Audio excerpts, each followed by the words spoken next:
tasa de crecimiento del índice de precios, más conocido o coloquialmente conocido como inflación. Ajá. Y después viene W. W es el salario, ¿no? No hemos hablado todavía de la remuneración de la fuerza de trabajo en Honduras, pero es un dato importante que tenemos que analizar. Y después tenemos L, que significa el nivel de trabajo o el nivel de empleo.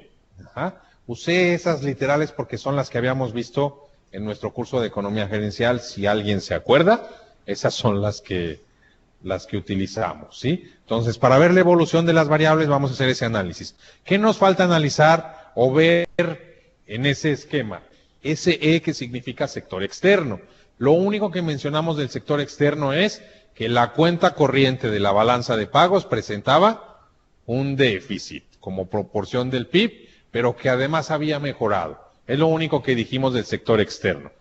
Pero ahora vamos a entrar en el campo internacional. No podemos soslayar para nada que la economía hondureña está metida en la economía global.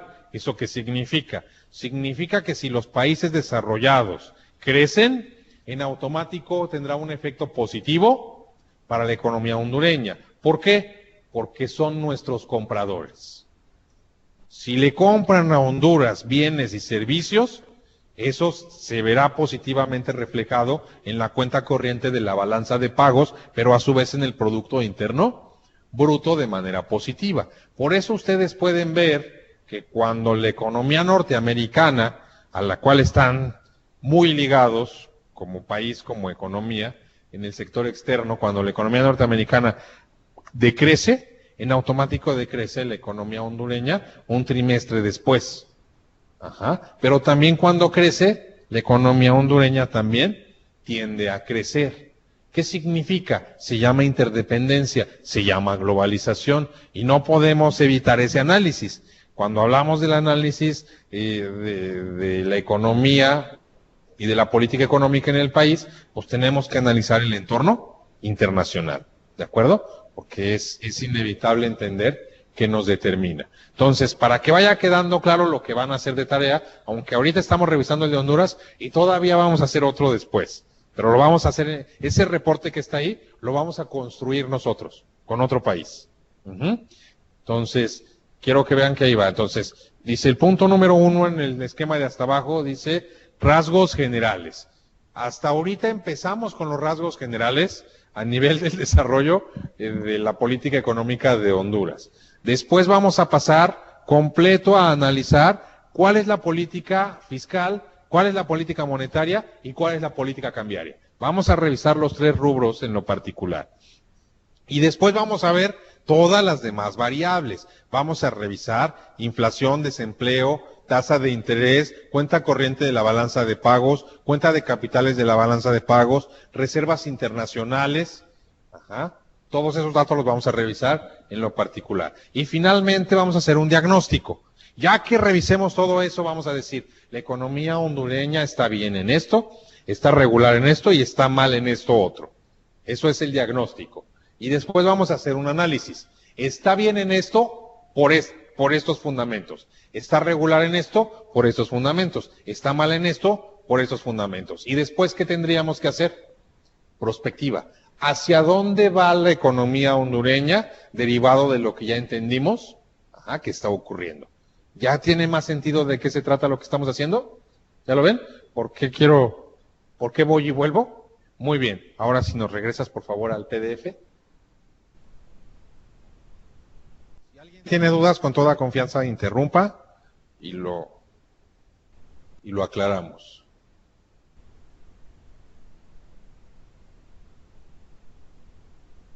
Tegucigalpa 29, pero es más calor aquí, ¿verdad? 29 grados, dice ahí, clima.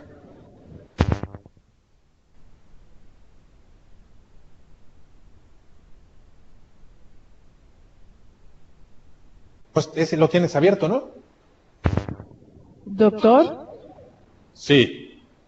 Doctor, buenas noches, Tegucigalpa. Buenas noches, Tegucigalpa. Sí, una consultita. Fíjese que aquí le escuchamos un poquito entrecortado. Doctor, disculpe. Queremos confirmar lo que es la tarea para el primero la fecha, el 25 de mayo, doctor. Sí. Ok. Tenemos ahorita entendido que son dos tareas. Quiero para ver si estoy en lo correcto. La primera es un análisis económico y político de un país de Latinoamérica, excepto Venezuela. No, excepto Honduras y el que analicemos en los siguientes días. Sí puede ser Venezuela. Yo no se lo recomiendo, pero sí puede ser. Ok. Y la segunda tarea, un diagnóstico de Honduras basado en las políticas que vamos a aprender. En una infografía. ¿Perdón? En una infografía. ¿Una infografía? ¿Qué es eso, doctor? Eso lo podemos aclarar cuando la vea en vivo. Les voy a decir les voy a enseñar cómo se hacen las infografías. Ok, ¿y eso cuántas páginas son, doctor? Una. La primera tarea de la infografía. La tarea número 1 del análisis de un país van a ser cinco páginas. Ok. Y de la segunda tarea es una página. Es una página grande, como un póster, como un afiche. Ok. Ahí donde usted incluye lo que es una retroactiva, hacia dónde va Honduras, o sea, cómo, basado en lo que el análisis que hacemos, el diagnóstico, cómo llega, qué es lo que vemos hacia el futuro, cómo va a avanzar Honduras. No, eso lo vamos a hacer aquí en la clase. Aquí vamos a revisar todo el caso de Honduras y después vamos a revisar todo el de otro. Ahorita estamos revisando, para que todos estemos claros, lo que estamos haciendo ahorita es revisar cómo hizo la CEPAL, que es la Comisión Económica para América Latina, el análisis de la economía hondureña, el análisis político-económico de Honduras. Eso es lo que estamos haciendo. Estamos revisando el análisis que hizo la Comisión Económica para América Latina. Y yo les voy explicando de qué se trata y todo esto. En los siguientes días vamos a hacer de otro país, pero nosotros lo vamos a construir en la clase. De tarea ustedes van a hacer uno más, como este reporte, pero no van a hacer de Honduras porque ya lo estamos haciendo, pero lo vamos a revisar hasta el final, vamos a llegar hacia dónde va la economía hondureña. Y el de la infografía es simplemente una hoja donde de manera gráfica van a explicar cómo está constituida la economía hondureña, cuáles son sus alcances y hacia dónde va. ¿Sí queda claro? Ok, muchas gracias, doctor. De nada. Gracias. Muy bien. Entonces, para avanzar en esta parte, dice, en 2016 se lanzó el Programa Nacional de Desarrollo Económico Honduras 2020. ¿Alguien lo ha escuchado? Supongo que sí. ¿Por qué se llama 2020?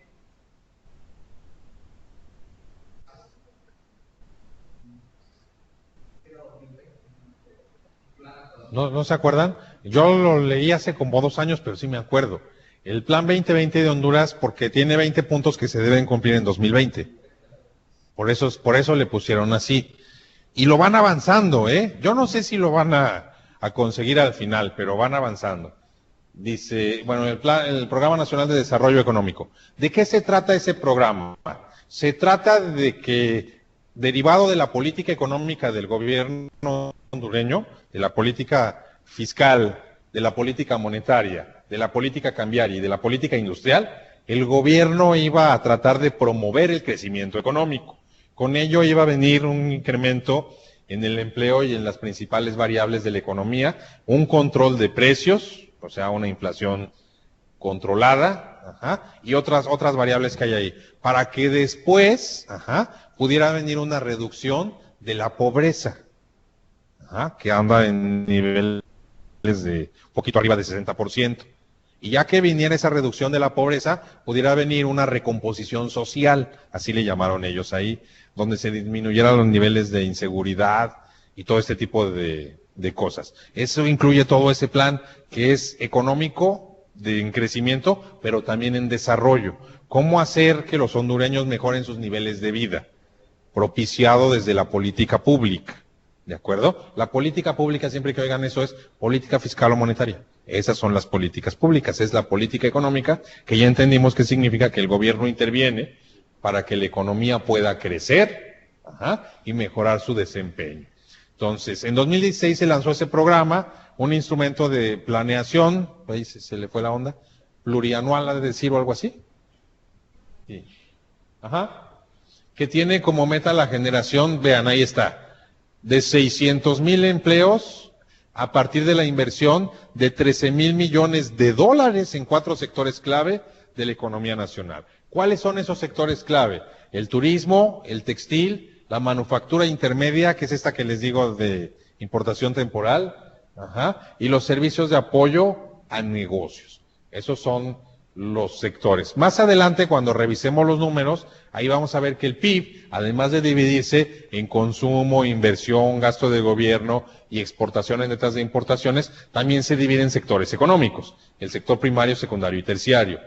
En el primero encontramos la industria agrícola, ganadera, también en el caso de Honduras, pesca, ajá, hay algo de minería, todo ese es el sector primario. En el sector secundario es toda la industria y el sector terciario son los servicios, ¿de acuerdo? Y ahí vamos a ver hacia dónde tiende la economía hondureña, hacia la producción agrícola, ganadera, pesca, todo eso, o hacia la industria o hacia el sector terciario donde hay turismo, servicios financieros, servicios educativos, servicios médicos, en fin, todo eso. ¿De acuerdo? Luego la ley de responsabilidad fiscal, que ahí está, tiene como objeto final consolidar las finanzas públicas. ¿Qué significa la palabra consolidar en materia de finanzas públicas? La palabra consolidar significa que en lugar de deberles a todos los que les debe Honduras, les deba a menos, ajá, y con eso pueda combatir el pago por el servicio de las deudas, que pague menos intereses. Ajá. Disminuir acreedores porque me cuesta mucho deberles a muchos en lugar de deberles a unos cuantos. Y la disciplina fiscal, se trata de que el gobierno obtenga más dinero por el cobro de impuestos, derechos, aprovechamientos y proveeduría de bienes y servicios que ofrece el gobierno, pero que no son producto de los impuestos, sino que los vende. ¿De acuerdo? O sea, no nos va a cobrar por pavimentar las calles el gobierno, porque ya se lo pagamos con impuestos. Pero sí nos va a cobrar, ajá, cada vez que hay que pagar la energía eléctrica, porque es un servicio privado que nos ofrece una empresa pública. ¿Ya vieron? En ese sentido. Para que se acuerden de la diferencia entre los bienes públicos y los bienes privados, ¿no? Y un bien público es aquel que podemos consumir todos sin quitarle un beneficio a los demás. Por ejemplo, caminar por la acera de una calle. Yo camino ahí en la banqueta. ¿A quién le quita eso un beneficio? ¿Otro más puede caminar? Sí, atrás o adelante otro más puede caminar. Pero si yo tengo una manzana y me la como, es un bien privado porque nadie más la puede consumir. A eso me refiero, no a la parte de quién está proveyendo los bienes. ¿De acuerdo? Muy bien. Entonces, el gobierno hondureño quiere disciplina fiscal, no porque se le ocurrió, sino porque el Fondo Monetario Internacional, al cual le deben una cantidad de dinero, se los está exigiendo. Sépanlo nada más, como nota al margen. Ajá. Por eso es que lo están haciendo. Pero ahí está. Y entonces, luego dice, en ella se establece el techo para el déficit del sector público no financiero en 2016 de hasta un 1.6% del Producto Interno Bruto, con el objetivo de reducir esta cifra de manera gradual hasta alcanzar el 1% del PIB. Yo lo único que les puedo decir es que esa meta está muy complicado que la alcancen, pero ojalá y lo consigan, ¿de acuerdo? Para 2019. Y ahí en esa ley se establece el aumento del gasto corriente nominal no puede ser mayor, ajá, que la tasa promedio de crecimiento del PIB. O sea, el gobierno hondureño no puede gastarse su dinero a un mismo ritmo en el pago de sueldos y salarios de los funcionarios que el ritmo que crece la economía. O sea, si la economía crece 3.6%, no podrá incrementarse el gasto que hace el gobierno en 3.6% del pago de sueldos y salarios que hace a los funcionarios. Tendrá que crecer en una proporción menor. Si no, nunca van a alcanzar el equilibrio fiscal. Eso es lo que exige el Banco Mundial, el Fondo Monetario Internacional, y al cual el pueblo hondureño se comprometió en esa ley de responsabilidad fiscal. ¿Sí más o menos queda claro lo que significa? Muy bien. Y luego, dice ahí, en los últimos 10 años, más la inflación proyectada para el año siguiente, se establecen los límites para la deuda flotante del sector público. Ajá, la que se va haciendo, que no tiene que ver con los pagos a los funcionarios, sino con dinero que obtiene el gobierno hondureño para cualquier otra cosa. ¿De acuerdo? Y luego dice, se fijan reglas claras sobre la exoneración tributaria. Como ustedes saben, hay empresas extranjeras que vinieron a Honduras y el gobierno hondureño le dijo, si me generas una cantidad determinada de empleos, por ejemplo, si me generas 1000 empleos, no te voy a cobrar determinados impuestos, generalmente indirectos, generalmente directos, perdón, no te voy a cobrar impuestos durante los siguientes 10 o 15 años. Eso lo negoció el gobierno hondureño con algunas empresas, muchas transnacionales. ¿Cuál es el peligro de esto o el riesgo de esto? Que las empresas hondureñas están en una desventaja competitiva. Que el mismo gobierno hondureño les jugó chueco a las empresas nacionales. Pero ¿cuál es la justificación de que el gobierno lo haya hecho? No es porque haya sido malo el gobierno. ¿Por qué lo hizo? Porque no podían las empresas domésticas, las empresas nacionales, generar ese nivel de empleos. Y entonces lo que se hace es traer a los que tienen dinero para poder generarlos, aunque el costo sea mayor que el costo financiero. Lo que dice esta ley, está bien que lo hagas, pero limítate. Tampoco cedas tu soberanía en esa forma, ¿no? Soberanía tributaria. ¿Sí queda claro? Eso está comprometido en esa ley y eso es bueno para la economía hondureña. Y luego dice, la Comisión Económica para América Latina estima que el crecimiento de la economía hondureña en 2017 será ligeramente superior al de 2016 y se ubicará en el 3.7. La Comisión Económica para América Latina le atinó, bueno, hizo sus proyecciones econométricas, lo cual es razonablemente sencillo, y se parece la tendencia que tenemos ahí al 3.7, ¿no? Dice, esta situación se debe a que hay un crecimiento de la economía de Estados Unidos. Mencionábamos hace rato. Entonces empezamos a meter la variable de sector externo, ¿no? La variable internacional. Es muy importante cuando analicemos los datos, pero desde ahorita entenderlo, ¿no? ¿Por qué la economía de Estados Unidos crece y eso le afecta positivamente a Honduras? Porque son de los principales compradores. Pero eso no es necesariamente bueno. Porque ¿qué ocurre cuando la economía norteamericana decrece? Pues también va a decrecer la economía hondureña. Por lo tanto, aquí viene en la prospectiva algo que José Luis debería de sugerirle al gobierno hondureño. Diversifica tus exportaciones, ¿no? Entonces le va a decir al gobierno, pues si hay 196 países además de Honduras, ¿por qué nada más le vendes a ellos? Y entonces ellos te van a contestar, pues porque ellos son los que tienen el dinero. ¿Estamos de acuerdo? Pero aún así hay que buscar otros mercados, ¿sí o no? O sea, sí tienen dinero y están cerca. Pero podemos buscar otros mercados que también tienen dinero y diversificar nuestras exportaciones. Y entonces ahí dice, ¿no? Derivado del mayor crecimiento de Estados Unidos. Quiero que lo sepan, ¿no? Eso no solo ocurrió en ese momento, está ocurriendo hoy también. Y eso es muy importante para entenderlo, ¿no? Y para poder utilizar esa información. La economía norteamericana y la economía global están creciendo y también la economía hondureña está creciendo. Y eso es muy bueno para el conjunto de empresas del país, para el gobierno mismo y obviamente para el conjunto de la población. Por lo menos para los que tienen dinero serán un poco más ricos. Los que no tienen dinero probablemente seguirán igual. Pero no importa porque puede arrastrar positivamente a la economía, ¿no? Sí se benefician más los que más tienen, porque hasta que la economía no se desarrolle, eso no va a cambiar. Es una cuestión diferente. Esta situación, de luego dice, otro es su principal socio comercial. Cuando decimos su principal socio comercial significa, y lo vamos a demostrar con números, que el mayor porcentaje de ventas de los bienes que exporta Honduras se los vende a Estados Unidos. O sea, ¿cómo saber quién es nuestro principal socio comercial? Al que más le vendemos y al que más le compramos.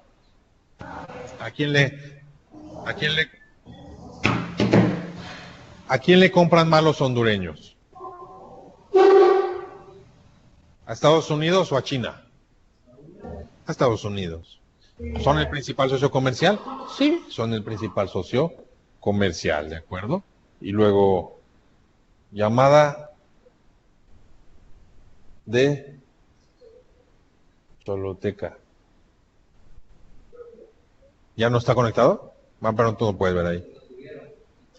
Ah, de veras, nunca estuvieron. Ya llegaron y ya quieren. Pues ya no queremos aceptarlos. No, no es cierto. Y luego dice acá, un aumento, no, ¿dónde vamos? Socio comercial. 2, un aumento de la inversión pública. Hace rato hablábamos de política fiscal y yo les dije, hay 2 formas de hacer política fiscal, a través de los ingresos y los gastos del gobierno o mover los impuestos. Ajá. El gobierno hondureño decidió generar infraestructura y construyeron carreteras. Yo veía todo eso es un libro de 300 páginas, ¿eh? Ese es un resumen. O sea, llevamos en 2 horas 20 renglones, pero es un resumen. Ese es un libro de 200 hojas que yo revisé previamente, ¿no? Y si quieren se los puedo compartir si lo desean, ¿eh? Y entonces ahí dice, y vienen hasta las fotos, ¿no? De las carreteras que está construyendo el gobierno hondureño con algún apoyo de inversión extranjera, pero también invirtieron. Ajá. A eso se le llama inversión pública, porque es cuando el gobierno invierte. Eso es bueno para la economía porque crece el PIB y crece el gasto. Y si crece el gasto hay más dinero en la economía. Y si hay más dinero en la economía, todos podemos ser un poco más felices, porque podemos comprar más bienes, porque podemos más fácilmente conseguir un trabajo, en fin. Si esto sigue así, la economía entrará en una inercia de auge que va a beneficiar a todos, ¿de acuerdo? Desafortunadamente esto tiene límites, no puede seguir así mucho tiempo, ¿no? Pero por ahora, por eso les digo, es un buen momento para la economía hondureña, aunque no todos se sientan privilegiados, es un buen momento. Y luego dice ahí, bueno, el gobierno gastó, dado el interés en seguir apoyando proyectos de infraestructura, que es lo que les decía. Yo principalmente lo que leía y lo que observaba eran carreteras, pero no sé si también construyó escuelas, hospitales u otras cosas. Es probable que sí, pero no lo sé, ¿no? Nada más carreteras. Con razón, nada más las fotos eran carreteras, pero bueno. Y luego es incremento en los precios internacionales del café. Eso fue bueno para Honduras. ¿Por qué? Porque uno de los principales, aunque los costarricenses ya les ganaron una parte grandototota del mercado, los hondureños siguen siendo de los principales productores y vendedores de café en el mundo. Y no el principal, pero sí de los principales. Y el precio del café se determina en el mercado internacional. Y entonces el café tendió a subir de precio y por lo tanto el déficit de la balanza comercial, de la balanza de mercancías, de la balanza de pagos, mejoró un poquito, porque llegó más dinero. Eso también fue positivo para la economía. Ahí estamos viendo esa parte, ¿no? Entonces, eso es bueno. Aunque también ustedes deberían saber que los últimos 20 años han ido perdiendo su participación en el mercado mundial en la venta de café y de banano. Les han ganado el mercado otros países, pero ahí va.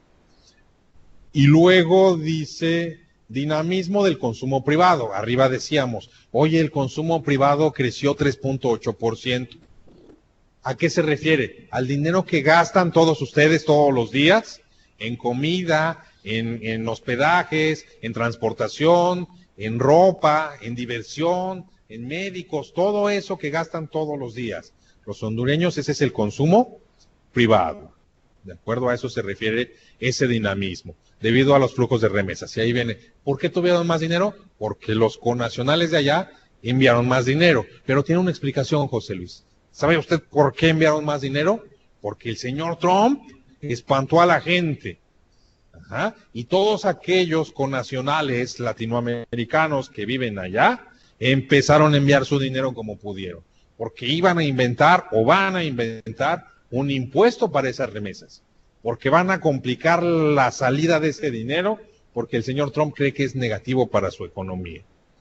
Y entonces todas esas personas que trabajan allá trataron de enviar sus ahorros y el dinero corriente que estaban teniendo allá, y por eso en toda América Latina, el incremento en las reservas fue brutal en 2017. Esa es la razón, ¿no? Pero aquí, o sea, para que vayamos entendiendo de qué se trata. Y eso obviamente se tradujo en pues, que los hondureños tuvieron más dinero y por lo tanto, si tenemos dinero, pues gastamos más. Y eso le trajo consecuencias de efecto multiplicador positivas a la economía hondureña. Y luego dice, se espera que los sectores que impulsen este crecimiento sean las actividades de la construcción, la intermediación financiera, que son los bancos, las cajas de ahorro y crédito popular y esas cosas. Ajá. Está bien ahí está perfecto, ¿eh? Y luego está perfecto si me encuentro. Aquí está. Construcción, la intermediación financiera, las comunicaciones y la agricultura. Algo en lo que no ha invertido todavía Honduras y desde hace 200 años, y lo tienen que hacer tarde o temprano, es la agroindustria. Si la economía hondureña por años se ha mantenido gracias al café y al banano, ¿por qué siguen sin generar valor agregado? ¿Por qué siguen supeditados al clima? Si llueve, bien, y si no llueve, la gente se quedó sin comer, el país se quedó sin producir. ¿Ah? Entonces, ahí hay una tarea pendiente en materia de política económica. El gobierno tiene que propiciar a través de financiamiento e inversión a la actividad agro, pero en la parte de agroindustrial, ¿no? Porque si sigue supeditado a las vicisitudes de la naturaleza, pues entonces sigue habiendo una deuda ahí para con el mismo pueblo hondureño, ¿no? O sea, no podemos perder esa soberanía alimentaria. Pero bueno, ahí está ese pendiente. Se prevé que el déficit fiscal del sector público no financiero siga disminuyendo, o sea, que el gobierno siga saneando sus finanzas públicas, de lo que hablábamos hace rato, y se ubicará más o menos en un 1.5% del PIB, de acuerdo con el programa de ajuste fiscal que mencionábamos que firmaron con el Fondo Monetario Internacional, su carta de mala intención. El déficit en cuenta corriente se ampliará en torno a un 4.9%. Ya entendemos ahora de qué se trata, ¿no? ¿Significa qué? Pues que vamos a seguir comprando los hondureños productos de valor agregado y vamos a seguir vendiendo productos de poco valor agregado. Bueno o malo, pues ojalá y esto cambie en el futuro, pero eso no significa que por ello no adquieran los hondureños productos importados del exterior. Por incremento de la factura petrolera. Sabemos que los precios del petróleo están muy accesibles en todo el mundo y eso es bueno para los que no producen petróleo y compran y es malo para los que producen petróleo. La inflación se mantendrá dentro del rango de la meta del Banco Central, que es ¿de cuánto? 4.5, uno más menos. Y por último, en noviembre de 2017 se realizaron las elecciones presidenciales en Honduras y ustedes y yo sabemos lo que ocurrió. ¿De acuerdo? Eso en materia de análisis de desarrollo económico y político tiene que ver. ¿Por qué? Porque hay calificadoras internacionales que, por cierto, no estén enterados. Esta semana, el próximo lunes, viene Moody's a calificarlos como país para medir su riesgo país. Van a estar aquí 8 días y van a hacer esto que estamos haciendo nosotros, de lo más nuevo, y le van a decir al gobierno hondureño, tu riesgo país es de tanto. Para que sepan los inversores extranjeros si sigue conviniendo traer dinero a Honduras o no. Para que sepan los inversores hondureños si conviene seguir invirtiendo o no. Lo que deberán calificar, ya lo vamos a ver sale como van a venir y lo van a entregar, pero lo vamos a conocer como en un mes. Entonces, cuando vayan ustedes allá en septiembre me platican, pero yo ya sé lo que va a ocurrir. No porque soy mago, sino porque van a hacer esto y podemos ver, ¿no? Y ustedes más o menos también saben lo que va a ocurrir. ¿Va a ser un buen momento para invertir en Honduras? Hoy sí. ¿No? ¿Hay riesgos? Sí hay algunos riesgos, ¿no? Pero el riesgo en materia de política era que el presidente se reeligiera. Y ya se reeligió. Riesgo subsanado. ¿De acuerdo? O sea, lo malo que podía pasar, ya pasó. Y entonces eso genera ahora cierta estabilidad. Eso ya ocurrió. Ujú. Ahora lo que va a venir es lo mismo que viene en cada país. Sin temor a equivocarme, y lo van a ver ustedes, va a tener que venir una reforma de la ley electoral y va a tener que venir alguna modificación a la Constitución, lo que ocurre cada 4 años o cada 8 años en todos los países. ¿Ah? Y entonces eso ya pasó. Entonces la calificación ahora debe ser buena para Honduras. ¿Ah? Hay errores, hay cosas buenas y malas, sí, pero aún así la calificación en materia de desarrollo económico va a ser de que es un buen momento para detonar el crecimiento, por lo menos los siguientes 18 meses. Ajá. Entonces ahí hay un indicador que hay que tomar en cuenta. Ahora viene ya el análisis de política económica, pero lo vamos a ver mañana. Ahorita lo que vamos a hacer, les voy a enseñar un ejemplo. Bueno, no les voy a enseñar un ejemplo, ese se los voy a enseñar mañana. Les voy a enseñar una infografía de América Latina en la carpeta que dice infografías, por favor, la número 1. Si me oyen y no me ven, abran la número 1 que en la carpeta de infografías. Una infografía, nada más como referencia, es una lámina que expresa de manera gráfica un tema completo, con un título, un objetivo, un análisis y una conclusión.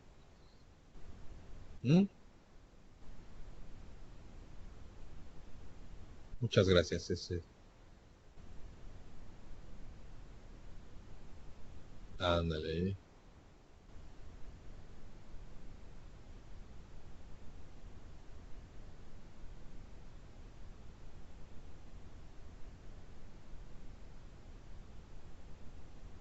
¿Ese es Acrobat Reader?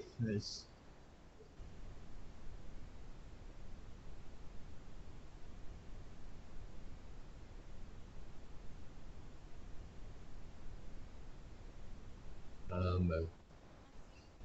Muy bien. Eso que vemos ahí en la pantalla, todos lo ven, ¿verdad? Eso que vemos ahí en la pantalla es una infografía. Es la número 1 de 8 que yo les mandé. Ustedes van a hacer una de Honduras. Yo les voy a mandar por correo. La promoción del día de hoy es que el que me mande un correo hoy en la noche, yo le voy a devolver una metodología de cómo se hace una infografía para que hagan su tarea y saquen 10. Ahí está. Vamos a revisar esta para que después sigamos con el análisis de Honduras y no se duerman. Estas infografías las realizó la Comisión Económica para América Latina. Son actualizadas, y vamos a ver lo que nos dice. Esta dice, América Latina y el Caribe, el primer objetivo de desarrollo del milenio es erradicar la pobreza extrema y el hambre. ¿Quién? Todos los 31 países que considera la CEPAL, bueno, 31 más 1, que considera la CEPAL, tienen esa meta. Vamos a ver lo que dice ahí. Meta 1A, reducir a la mitad entre 1990 y 2015 el porcentaje de personas cuyos ingresos sean inferiores a $1 por día. Hace rato Francis decía, es que 60% extrema pobreza. Afortunadamente no. Pero sí en Honduras un poquito más del 60%, casi 61% de la población tiene un grado de pobreza, pero no extrema pobreza más que otro porcentaje. Desafortunadamente el número sigue siendo muy grande, ¿no? Bueno, lo que dijo la CEPAL a Honduras y a todos los demás países de América Latina y el Caribe es, vamos a erradicar la pobreza. Todavía no lo logran, pero vamos a ver cómo han avanzado. Vean esa infografía que es información gráfica, por eso se llama infografía, ¿no? En esa simple página vamos a entender un resumen de otro documento como de 500 páginas en 8 infografías. Para eso sirven esas infografías.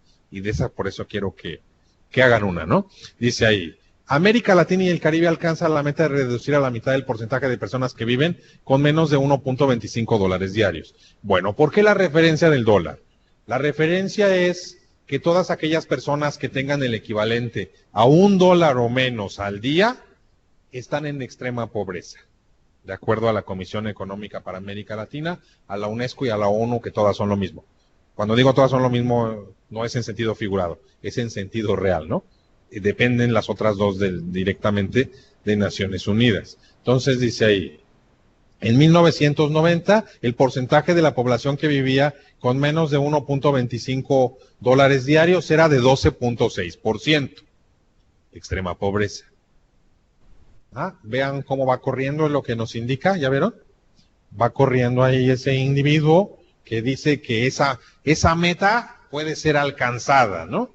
Y entonces dice, para 2011 se redujo de 12.6 o 12,6 a 4,6. Unos países consiguieron más que otros, pero en promedio lo que sí se ha conseguido es reducir la pobreza extrema. Sí se ha conseguido reducir la pobreza.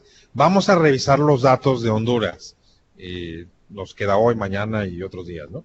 Para ver, oye, si es cierto que se ha reducido la pobreza. ¿Será, Francis, o no será? Un poco sí. ¿Sigue siendo uno de los retos más importantes de este país? Sí. Probablemente el más importante, en materia de economía y sociedad.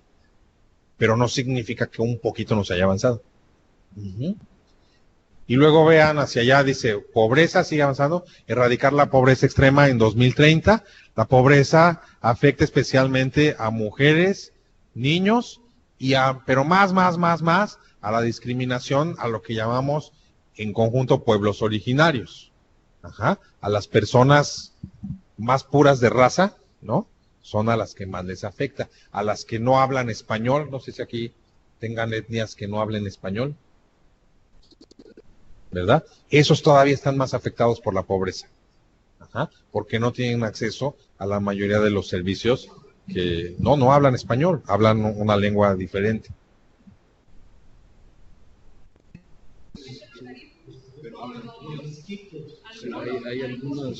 Hay algunas etnias que sí realmente prácticamente viven completamente alejados de... En autarquía viven, ¿no? O sea, no comercian con nadie y ellos son economías de autoconsumo, ¿no? No lo sé, no conozco eso. Pero bueno, ahí está, ¿no? A eso se refieren los pueblos originarios, ese tipo de grupos étnicos que existen en todos los países de América Latina, ¿no? Por ejemplo, yo de donde vengo, que se llama México, existen más de 8 millones de personas que no hablan español, hablan un dialecto diferente. Todo ese número de personas es casi todo el pueblo hondureño. Claro que allá somos 124 millones de personas, ¿no? Pero solo en el DF, según la estadística de allá, se calcula que hay 21 millones de habitantes. Y es de lo más chiquito, ¿no? Los estados más grandes, equivalentes aquí a departamentos, ¿no? Son mucho menos poblados que ahí donde se concentra todo.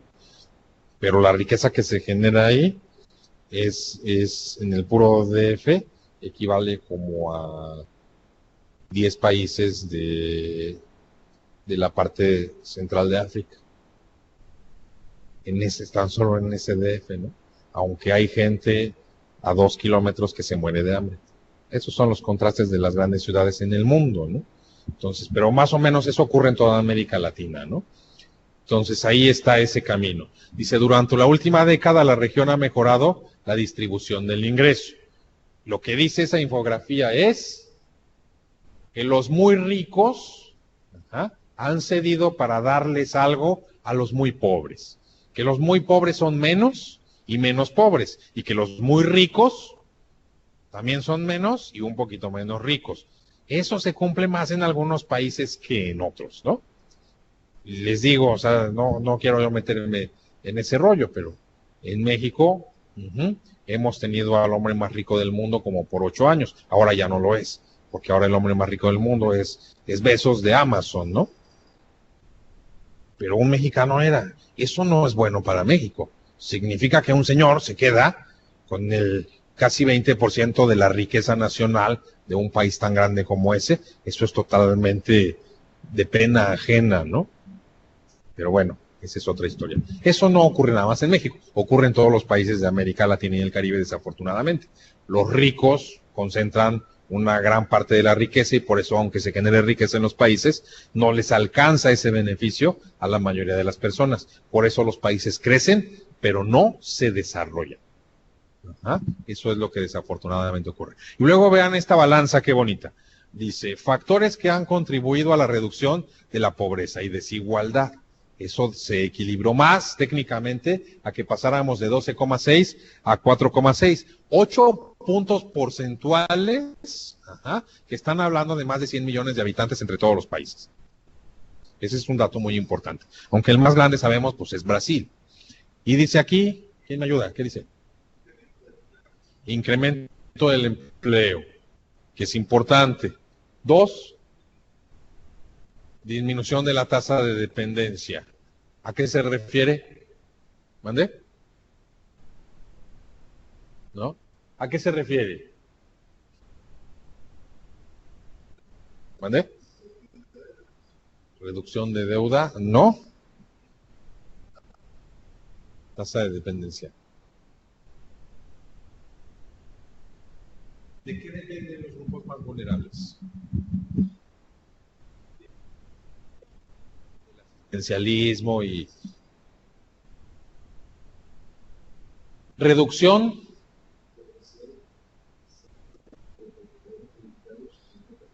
calificados y no calificados. ¿Ah? O sea, hay un mayor equilibrio técnicamente en los salarios, ¿no? Gracias. Aumento del componente monetario del gasto social. El gasto social es el gasto que realizan directamente los gobiernos para reducir la pobreza. O sea, en Honduras, por ejemplo, sí existe el programa. Hay un programa para combatir la pobreza. ¿Sí lo han visto? No sé si funciona o no funcione. No me comprometo. Ojalá que sí. ¿En qué consiste? Consiste en llevarles a las comunidades menos favorecidas fuentes de empleo, capacitación, pero también consiste en de repente darles cosas, como que ayudarles a construir sus casas, poniendo una parte solamente, porque si no, tampoco funciona, ¿no? Y a eso se refiere esa parte. Y después dice allá, vean el signo de admiración, significa atención. ¿Sí queda? Para que vayan viendo cómo se hacen estas infografías, ¿no? A pesar de estos avances, América Latina y el Caribe sigue siendo la región más desigual del planeta. ¿Será? Sí, más que África. ¿Qué significa la palabra desigual? Significa que hay mucha riqueza que se reparte en unos cuantos y hay mucha pobreza que se reparte en unos muchos. Eso significa desigualdad en materia económico-política. La segunda meta, la meta 1B, alcanzar empleo pleno y productivo.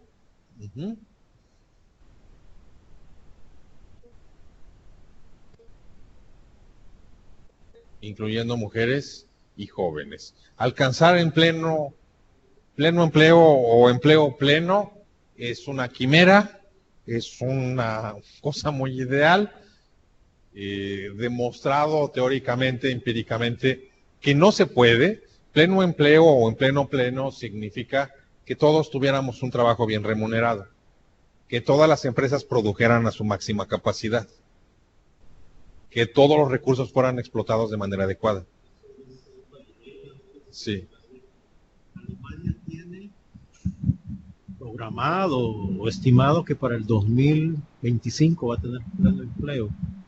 Pero como dice usted, no sé, eso dicen ellos. Pues eso es un buen deseo. ¿Por qué no se puede? ¿O por qué no se podría? Porque vivimos en un sistema capitalista. En el sistema capitalista existe una cosa que se llama anarquía de la producción. ¿Qué producen? Si nosotros fuéramos empresarios, cada quien produciría lo que nos dé la gana, lo que se nos ocurra, lo que pensamos que se va a vender. Pero puede ser que no se venda. Y entonces eso genera recursos mal utilizados. Significa que cuando a mí ya no me gusta un trabajo, yo renuncio y me voy a otro lugar. En ese tiempo que renuncié y me fui a otro lugar, estoy desempleado. Desempleo friccional se llama a nivel de conceptos macroeconómicos. Ajá. Significa que hay empresas que hacen cosas que después ya no se venden porque cambian los mercados. Pensemos en todas las empresas de base tecnológica que dejaron de existir en los últimos 10 años porque las tecnologías cambiaron y ya no se venden esos productos que ellos vendían. Aquí está, nos puedes decir, ¿no? Una empresa que dejó de existir porque el mercado cambió. Porque el mercado cambió. Bueno, pero hondureña no. En general. No, Digicel fue absorbida. Del mundo. BlackBerry. Muy bien. BlackBerry, ahí hay una, ¿no? ¿De esas cuántas hay? ¿Mm?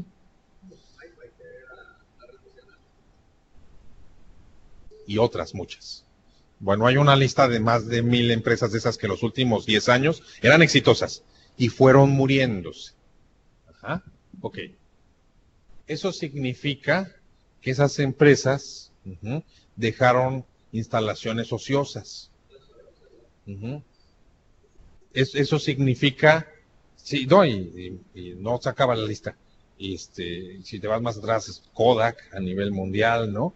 Y que perdieron el mercado BlackBerry, pero también Nokia cometió el error terrible de no ajustar el sistema operativo y los castigaron el mercado, pero feo, ¿no? Y otros muchos.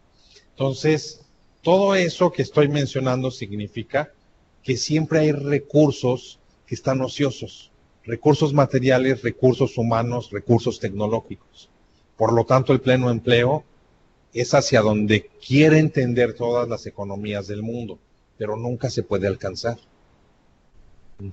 Significaría que todas las personas tuvieran un empleo bien remunerado. Pues no, ni en Alemania. O sea, está bien, son muy alemanes y lo vemos en todo, ¿no? Ahorita que viene el Mundial y los entrevistaban y decían, ¿por qué ganaron el Mundial anterior? Y decían, porque durante 3 años nos preparamos para ello. Nos mandaron a Brasil a entrenar quién sabe cuánto tiempo, ¿no? Y nos pagaron y esto y aquello. O sea, son personas con una mentalidad diferente a la del latinoamericano. Pero ello no significa que son dioses, ni que son superiores, ni que algo que sea inalcanzable lo pueden alcanzar. O sea, ¿todos queremos alcanzar el pleno empleo? Sí, sí todos queremos y debemos hacer esfuerzos para ello, aunque sepamos que es una carrera que no tiene fin. Pero si vamos hacia allá estaremos mejor. Pero de allá que se alcance, técnicamente, a lo que me refiero, ¿no? Técnicamente es imposible. Si tú dices, es que hay un margen de más 2, 3%, bueno, te creo. Vuélvete muy eficiente. Un ejemplo es Luxemburgo. ¿Lo han visto en el mapa? Es la cosa más pequeña que puedan encontrar en el mapa y en Europa. Y sus niveles de desarrollo son 10 veces más que el de Estados Unidos. O sea, sí se puede hacer cosas cercanas a eso. Pero así al 100% técnicamente es imposible, ¿no? Muy bien. Incluyendo mujeres y jóvenes. La cuestión de la equidad de género es muy importante en América Latina y en el mundo.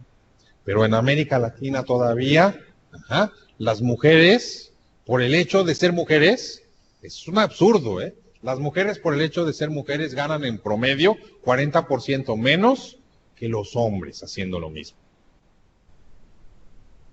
Es absurdo. Hay mucho trabajo que hacer ahí. No significa que no hay mujeres que ganen mucho más que hombres, sí hay, pero los promedios son los que nos interesan, las tendencias. Entonces, ahí hay mucho trabajo que hacer y eso afecta a la economía, definitivamente, ¿no? Negativamente. En términos de empleo, desempleo y participación, la región muestra que los indicadores son más favorables los últimos 20 años. Significa que vamos avanzando como países y vamos avanzando en el camino que debemos avanzar, pero nuestros pasos son muy lentos. Pero lo importante es caminar en el camino adecuado, ¿eh? Como dijo Sun Tzu, ¿no? El escritor del libro del arte de la guerra. ¿Alguna vez lo leyeron? Si no, lo van a tener que leer cuando lleven planeación estratégica o algo así, ¿no? Es un libro que fue escrito como, ¿qué les gusta? Como 5,000 años antes de Cristo, para que se den una idea de qué estamos hablando, ¿no? Y ahí viene, ¿no? Una de las tácticas de guerra es el primer paso, es el que hay que dar para llegar a donde usted quiera llegar. Uno no va a llegar a ningún lado si no empieza por el primer paso. Y esa cosa tan elemental, pues tiene todo el sentido, ¿no? Y un camino de 100,000 leguas comienza con el primer paso. Bueno, entonces, en ese sentido es. El 46% de los ocupados urbanos, o sea, de las personas que tienen un trabajo en la parte urbana, están en el sector informal, lo que hace rato mencionábamos. ¿Eso qué implica? No significa ilegal, ¿eh? Significa que no pagan impuestos. Es lo que significa. Significa que venden en la calle. ¿Y eso es bueno o malo para la economía? Es malo porque es subempleo. El hecho de que no paguen impuestos, además de que no pagan impuestos, y los que sí pagan, los están financiando a ellos, y eso es totalmente inequitativo, ¿no? ¿Por qué se benefician ellos de los caminos que el país hace con los que sí pagan impuestos, los que no pagan impuestos? Es injusto. Todos deben pagar impuestos, ¿no? Ya desde ahí viene lo primero. Otra, pero más allá de eso, es que también estando en el sector informal, además de no pagar, los impuestos directos, los indirectos sí lo pagan. El impuesto sobre venta, ¿cómo se llama? El impuesto sobre la venta sí lo paga, seas el más rico del país o el más pobre. Entonces, ese sí lo pagas. Pero los directos no. El impuesto sobre la renta, sobre el ingreso, ese no lo pagan. Y eso también, ¿qué implicaciones negativas tiene? Que estén en la economía informal. Que tampoco tienen acceso al seguro social. Y eso no es bueno para la gente, no tener acceso a la seguridad social. Aunque cometan fraudes, También leí lo del fraude. Bueno, algún tipo de seguridad social. ¿De acuerdo? O sea, hay que... ¿Qué otra cosa generará que estén en la economía informal? No sabemos en cuánto contribuyen al Producto Interno Bruto. Aunque esté medido en dinero y por ahí llega y se pueda sumar a la hora del consumo, aún así tampoco queda suficientemente claro. Y si la economía tiene personas en el sector informal, significa que estas personas no pueden ocuparse en el sector formal. Significa que los egresados que generan las universidades tienen que ocuparse en cualquier otra cosa menos en lo que estudian. Eso significa, están en la economía informal, en el taxi o en otra cosa. Y eso no es bueno porque es tener muchos recursos ociosos o subutilizados como país. Es como que ustedes tuvieran 1,000,000 de lempiras y en lugar de tenerlos invertidos, los tuvieran abajo del colchón en su casa. ¿Qué significa? Que ese dinero todos los días se está perdiendo, por lo menos los miserables intereses que da el mercado de dinero. ¿Tiene sentido? No. Es igual cuando los países tienen gente ociosa. Gente ociosa en el sentido económico, no en el sentido psicológico. La informalidad en el empleo es mayor entre las mujeres en comparación con los hombres. Tache para América Latina, reprobados. ¿Por qué las mujeres tienen que contratarse en la economía informal? En 2013 todavía 10% de las personas empleadas vivían en hogares en situación de indigencia. Sin palabras. Impulsar la inclusión desde el sistema laboral. O sea, por eso está centrado la infografía de qué se trata, de erradicar la pobreza, pero ¿a través de qué? Del empleo. ¿Sí vieron? Generar fuentes de empleo ayuda a corregir todo esto, pero no se pueden generar fuentes de empleo si no logramos propiciar el crecimiento de la economía. ¿Sí lo ven? Es una cadena que en términos de desarrollo político-económico se llama mecanismo de transmisión. ¿Qué tiene que ocurrir para que se genere otra cosa, que genere otra y que genere otra? Un efecto multiplicador, pero positivo. ¿Qué va a propiciar que la economía crezca? Pues que la gente tenga trabajo. ¿Qué va a propiciar que la gente tenga trabajo? Que tenga ingreso. ¿Qué va a suceder si la gente tiene ingreso? Consume. ¿Y qué va a pasar con las empresas? Como venden, invierten más y entonces piden dinero prestado en el sistema financiero. Y toda la economía crece y crece y crece. Meta 1C, reducir a la mitad entre 1990 y 2015 el porcentaje de personas que padecen hambre. O sea, ahí la situación es más compleja, ¿no? Están en una situación de pobreza extrema. ¿Cómo es posible que en un mundo como en el que vivimos el día de hoy, donde todos los días se van a la basura miles de millones de kilos de comida, haya personas que al mismo tiempo estén muriendo de hambre? Habla de que los seres humanos somos absurdos en nuestra totalidad, ¿no? Pero bueno, eso tiene que ver con el desarrollo económico y político del mundo. Gran heterogeneidad entre los países. Pues sí, no es lo mismo Brasil que Argentina, que Costa Rica, que Honduras, que El Salvador, que Haití, bueno, que cualquier país. ¿Sí estamos claros en eso? Esa heterogeneidad no ayuda. Los países más homogéneos son los países de la Unión Europea, a nivel de estructura socioeconómica. Pero los que están un poquito heterogéneos sufren. Pregúntenle a España, pregúntenle a esos países. Y los que están superiores, como los ingleses, dicen Brexit. No quiero estar aquí contigo porque estás feo. Entonces, a eso se refiere esa heterogeneidad. Entre más homogéneos sean los países, es más fácil convivir y generar ventajas competitivas globales, uniones aduaneras y otro tipo de integración que nos beneficien a todos. América Latina se parece en todo. Nos parecemos todos los países. Tenemos la misma historia. Pero somos muy heterogéneos entre nosotros. Unos son mucho más pobres que otros todavía. Aunque tenemos cosas que se parecen mucho. Las malas todas, se parecen. Y las buenas, algunas no. La región ha logrado también avances significativos en la reducción de la desnutrición infantil global.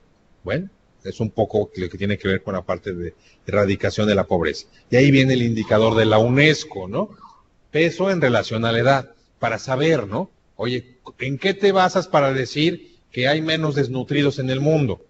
Porque me di a la tarea de ver cuánto pesan los niños en función de su edad, y ese indicador mejoró. 7,5 millones de niñas y niños menores de 5 años sufren desnutrición crónica, porque no tienen para comer. Mucho menos pensemos en que vayan a la escuela o en que hagan otras cosas, ¿no? Por eso ahí viene abajo, erradicar la desnutrición infantil y enfrentar una alta prevalencia de obesidad en menores y adultos. Y ese es un problema de seguridad nacional en los países, ¿no? Porque la gente se vuelve obesa porque come mal, y luego, ¿qué nos ocurre? El país tiene que gastar mucho dinero en atacar las enfermedades que se generan por esa obesidad. El caso de México es terrible. Todos somos gordos y entonces eso le cuesta mucho al país en su estructura de seguridad social, ¿no? Porque un porcentaje enorme de la población es diabético y es muy caro. Es muy caro mantener a todos esos tratamientos, ¿no? Y el gobierno a través de la seguridad social lo tiene que hacer. Entonces se convierte en un problema grave, ¿no? Pero es peor la desnutrición. Prefiero sufrir de gordo que sufrir de flaco, ¿no? Yo sí. Muy bien.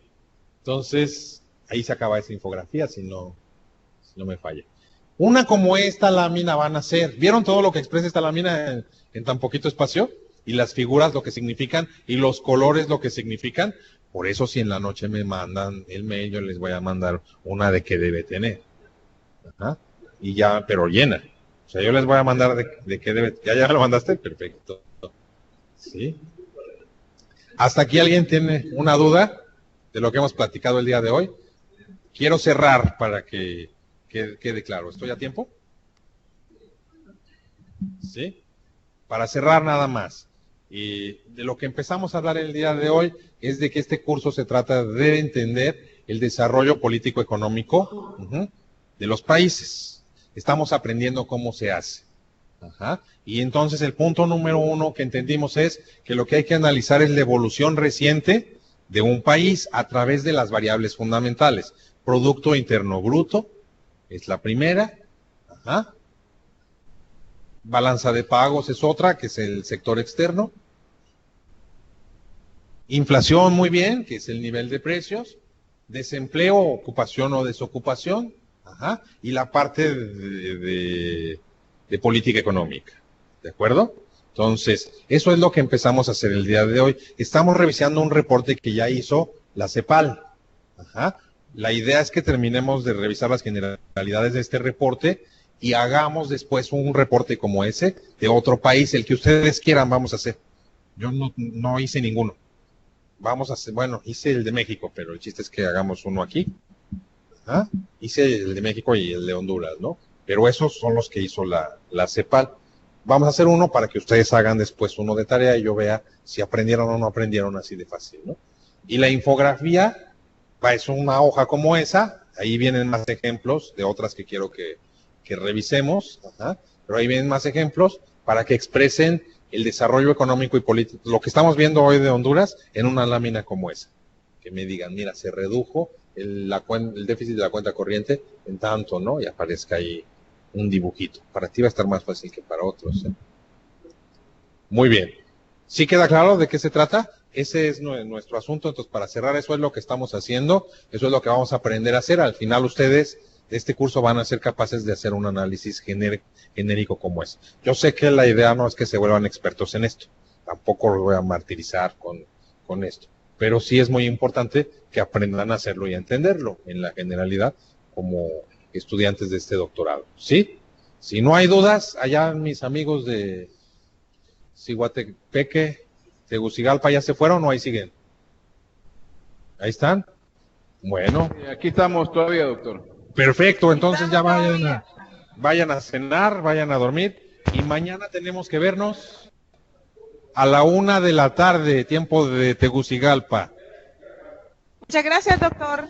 Muy bien. Que descansen muchísimas todos. gracias, Muy buenas noches. Buenas noches. Buenas noches.